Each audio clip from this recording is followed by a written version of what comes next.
knowing your hook rate helps you understand how engaging your ad is and whether it's successful in capturing the interest of whatever audience you're targeting. Hey, what's up, guys, and welcome to Growth Mentors, the podcast where we share snackable growth hacks, strategies, and best practices in how to drive maximum marketing impact and grow your bottom line. I'm your host, Matt LeBlanc, and today we're going to be talking about the hidden custom metrics that you need to be using to amplify video performance, called hook and hold rates. And to do this, we are going to be talking to my friend, your expert, the director of paid marketing at Jump 450, Dave Armstrong. How you doing, Dave? I'm doing great, Matt. How are you? I am doing very well. Dave, let's jump right in. We all know that you're a super talented guy. You've been working in marketing for a long time. You've spoken on episodes before. So just get me in. What are hook and hold rates? So hook and hold rates are custom formulas or custom metrics that you can build within the platforms to dive deeper into understanding how engaging your videos are. So hook rates are defined by the total number of 3-second video views divided by the total impressions served on a video. And hold rate is the total number of through plays divided by total impressions. And through plays are 15-second video completions or at least 15-second video views for videos that are longer than 15 seconds. There's also one more slightly nuanced definition that some other buyers use. We don't technically use this at Jump, but I've also seen some other buyers use hold rates as through plays divided by 3-second video views. And that basically will tell you how many users have watched at least 3 seconds of your video and were actually held past 15 seconds. Cool. And Dave, just for anybody else listening whose brain just got scrambled by that, those math sentences that you just put together for us, in layman's terms, the hook rate is talking about the first 3 to 5 seconds of a video, how that hook is performing on a video, and the hold rate is talking about the retention. So more like the body of a video, where is it keeping people's attention, or maybe more specifically, where is it losing people's attention? Correct? Yeah, exactly. So hook rate, we also call attention rate. And that's basically how many people are staying for the first 3 seconds of your video. And then hold rate, we also call retention rate. And that's basically how many people are actually retained on your video. So capturing attention and holding attention. Excellent. And what platforms primarily are we using hook and hold rates on? Yeah, so platform-wise, this is all across social. You can get these metrics. The video-first platforms obviously are going to be where you're going to be looking at this first, or where you should be diving into this first. But basically all across social, Meta, TikTok, YouTube are the top 3 that come to mind. So why is this important to be talking about? This is important because these are basically very underutilized metrics. It's important to understand, obviously, how the entirety of your video is performing.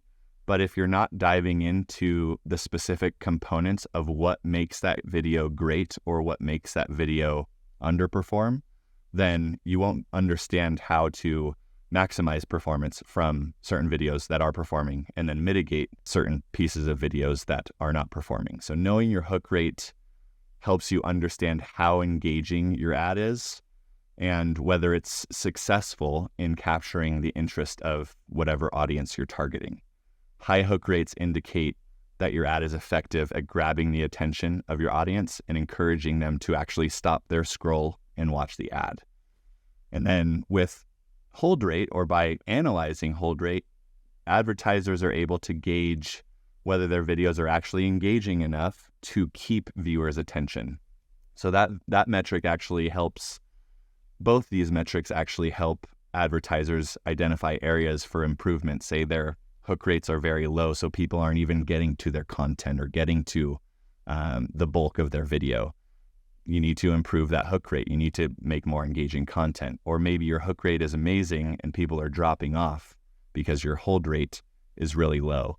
So then you know whether to prioritize the opening frames, the content frames, or even the end frames, if you judge it on CTR as well.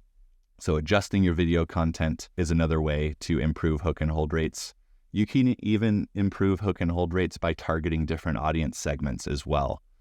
You can improve hook and hold rates by making sure your particular asset is placement asset customized. So you're running 9x16s on stories and reels, you're running 1x1s or 4x5s on the feed placements, etc. Another way to look at this as well, Matt, is that without hook and hold rates, again, you can only judge videos in their entirety. So how a complete video performs on a CTR, a CPA, a ROAS, etc. perspective. But with hook and hold rates, we can dive a lot deeper into how videos are performing or why they're performing in certain manners. Exactly. And Dave, I don't just want to assume that everybody listening is maybe as far along as we are on this. It could almost like come out a little bit as like inside baseball, right? But I think that where hook and hold rate, of course, could inform anybody running creative on social, right? But for those of us who are really leaning into this high velocity creative testing, who are looking at our pieces of creative and specifically our videos as sort of modular sections that can be, tested, swapped in and out and rearranged to create iterations, different messaging angles like you talked about. This is especially important because you're able to, really be a surgeon about, the form of video that you're running. Your body, you've got a horrible hook, but those who get through your horrible hook actually are staying on the video. You're retaining that attention, right? Well, then we know that we just need to swap that hook out. So if you're listening to this and this is not resonating with you, like that's not the type of creative that you're currently running on social, or you're listening to this and you're going like, well, our hooks don't really swap in and out like that, then I'm going to go so far to say as you need to lean into the type of testing that we're talking about here, because you're going to be left behind if you're not doing this type of modular, iterative, creative testing, or, at Jump, we call it chain link testing. Yeah, we talk about creative variation and the importance of creative variation quite a bit. So this is just one component of that, but within creative variation, that's what really spurs the algorithm to go after different subsets of users who are likely to engage with that particular creative variant or creative theme. So when you test out different hooks, you're potentially going after different users, and those users will perform differently, right? They can perform differently just from a CPC or CTR perspective, but also deeper funnel metrics like a ROAS perspective or even LTV perspective. So it's really important to kind of note the importance of testing in this manner, because if you're not diving into what's actually making your videos work or what's making your creatives work, then like you said a little bit ago, you're going to get left behind. You'll just be stuck in this constant sort of loop of throwing a bunch of stuff at the wall, hoping something sticks, and then, hey, something worked, like not trying to figure out why. And then the next round of creative you have going, you just throw a whole bunch of stuff at the wall again. So looking at hook and hold rate specifically, as well as other types of strategies that Jump employs, like chain link testing or content DNA, then we actually can figure out and pinpoint what specific pieces of our assets are actually driving the behaviors that we want. It's funny, but worth saying, part of me feels self-conscious actually breaking some of this down because it, quite frankly, seems so obvious. But the truth is, there are people out there right now listening to this who are not exercising these tactics. And I guess I think that that's really why it's so important to bring it up, because there's this whole other side of the people listening that are going, obviously, get to it. We're doing all of that. Yes, we're iterating. I know. So if you are not iterating in this way, do a little Google search, learn some more, or get in touch with Jump, because this is what we talk about, but you got to lean in. Yeah, one of the pieces there too, Matt, is, and this kind of comes from the experience that I have with auditing and diving into just so many different accounts over the past 10 years or however long it's been, but a lot of issues that I see are because there's a lack of volume of creative testing. There's also within that inherently a lack of variation testing as well. But then you look at accounts that are testing enough in terms of a volume view or a volume perspective, and there's no rhyme or reason to what they're testing. There's no real cadence or continual improvement or feedback loops as to what they're testing. So everybody, I think, can learn in terms of what's most important in terms of the volume of testing and the variation of testing. But most importantly, I think it's even more of a reason for people to dive into these types of things, because if you don't have, say, enough time to build out a ton of new videos and test, or you don't have enough bandwidth to really try and figure out exactly what components of your videos are working or not, then it's even more important for you to prioritize trying to find out what components of what videos are actually working, because then you can just pinpoint those specific pieces and you can move on and focus on whatever else it is that you want to focus on. Perfect. So moving on, how do we use hook and hold rates, Dave? And I guess I'm looking for a bit of a technical explanation here in terms of like, how do I actually implement, tracking these or, implementing these formulas, but also strategically, how do we use hook and hold rates to track performance? Yeah, so hook and hold rates, there is a custom formula that you'll need to create within your ad platform. But at Jump specifically, we use a pretty robust naming configuration and naming convention that allows us to basically pull all of that information and attach it to backend performance. If you're not at that level yet, then you can just use the platform metrics. So you'll basically, and maybe we can pop this up on the screen, Matt, but you'll basically be using the custom formula column, and we can show a meta example of that, where you'll actually define in a column your 3-second video views divided by your impressions, and then your through plays divided by your impressions, hook and hold rate respectively. And you can use these whenever you're running any video assets or any GIFs. You can technically do this as well, or slideshows, but you'll be able to actually see in a column what is your hook rate and what is your hold rate. Now, once you actually can define that, this is probably the most important piece here, is how does that correlate to the performance that you're going for, the ROAS metrics you're going for, the CTRs or CPCs or CPAs that you're going for. So this is actually the most important piece, is these rates can provide you very valuable insights into the engagement level of your video ads.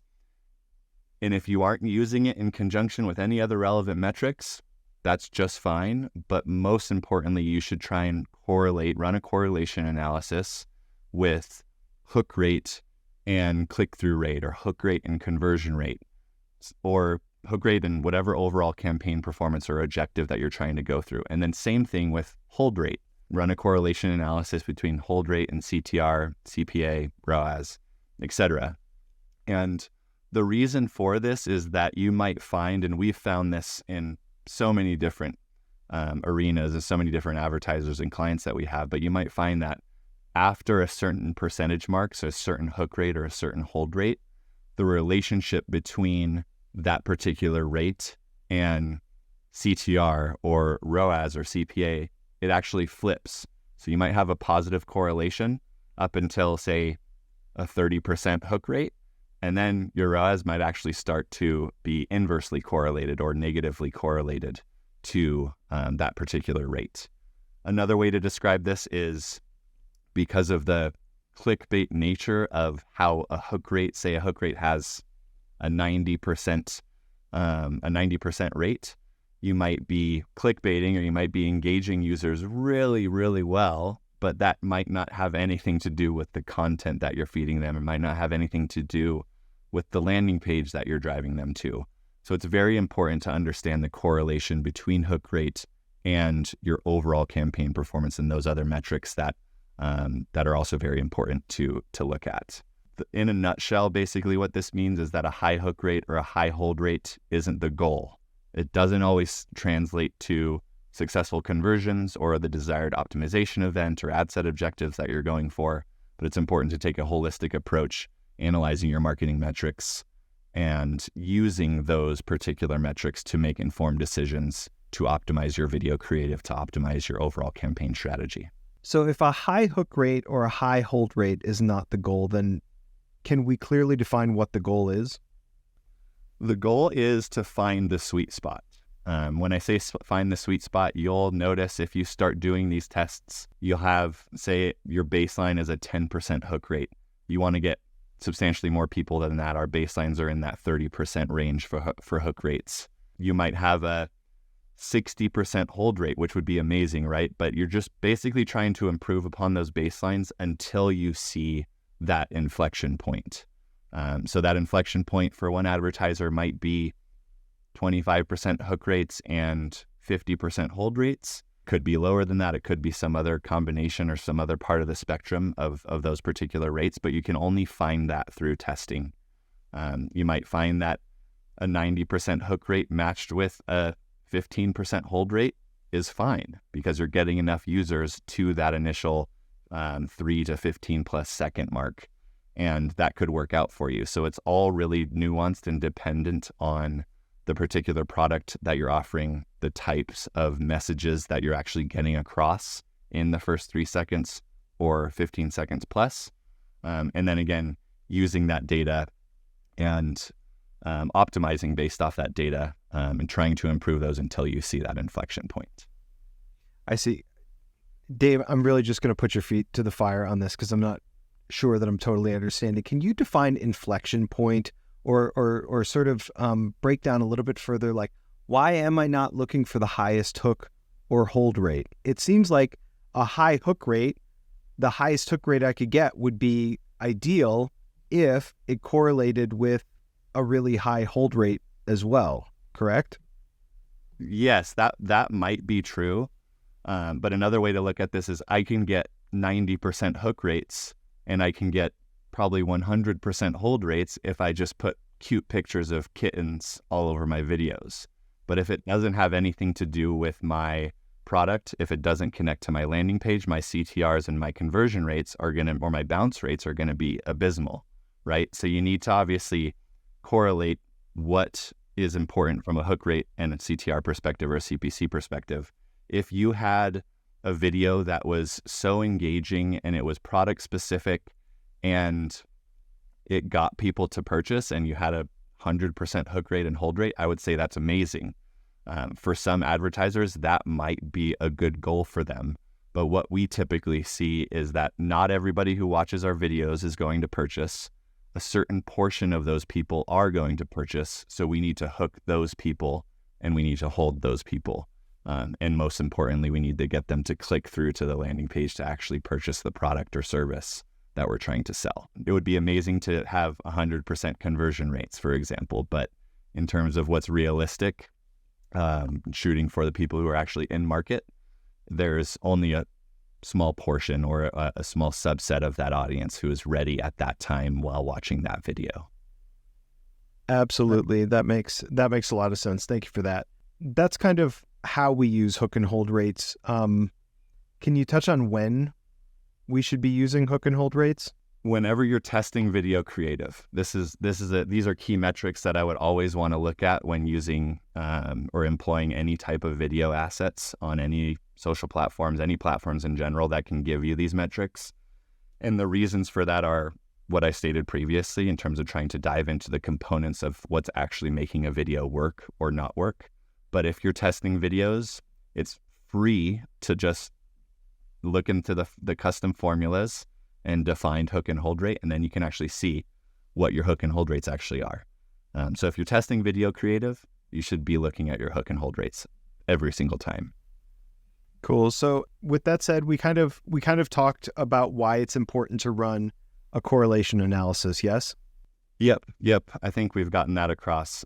You can look up correlation analyses on Google. It's really easy to find a quick formula to run your metrics through correlation analysis and then see if your attention or your hook rates and your retention or your hold rates are correlated to those metrics. Excellent, Dave. Well, just to kind of wrap us up here, I think you had a relevant example to sort of touch on and maybe support some of these points.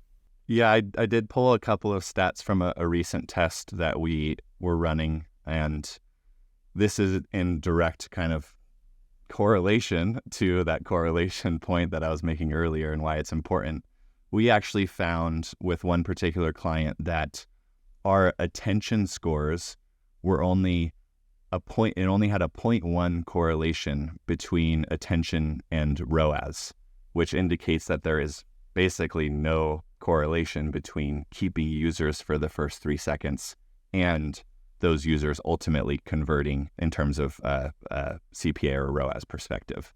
But we found that there was a 0.71 correlation, which indicates a moderate to strong correlation between hold rate or retention and Facebook ROAS.